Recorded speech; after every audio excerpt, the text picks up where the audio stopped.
Being residents of Louisiana, we are all familiar with powerful seasonal storms known as hurricanes. Hurricanes can devastate communities both physically and emotionally. Our team decided to protect people's homes while at the same time providing peace of mind to families as they flee from the storm. In order to do so, we built heavy-duty covers that can protect the windows from projectiles commonly found in a storm.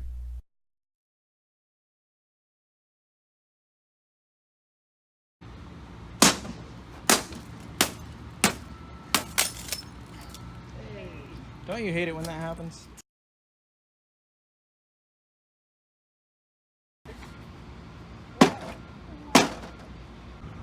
Test 1, wood.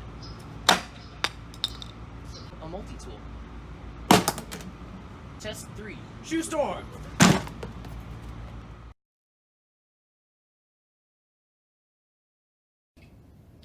Okay, so we used plywood for our doors, mainly because we are broke college students.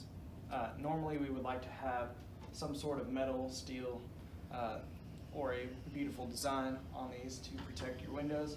And since this is only a frame and a window, instead of having it be on an actual house, we couldn't quite get it to where we had like a shutter over it or a housing for it to go into that wouldn't look quite as repulsive.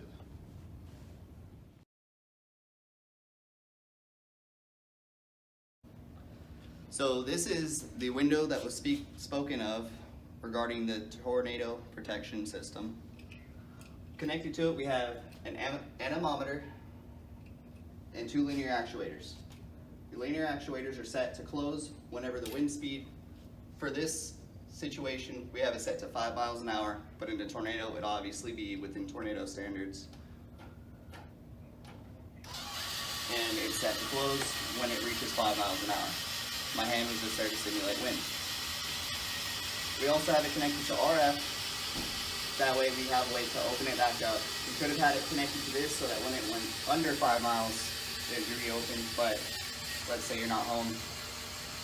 So we have this. There we go, it opens. Our RF system isn't the best, RF sensor. And then we also have a manual shut off.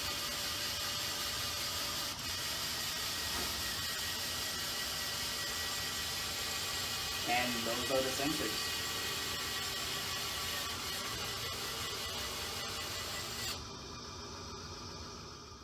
And the reason we have it shutting off, closing with one of the buttons on here is in case you're mowing the lawn or somebody's playing baseball or a sport and you don't want to take the chance of your window being shattered.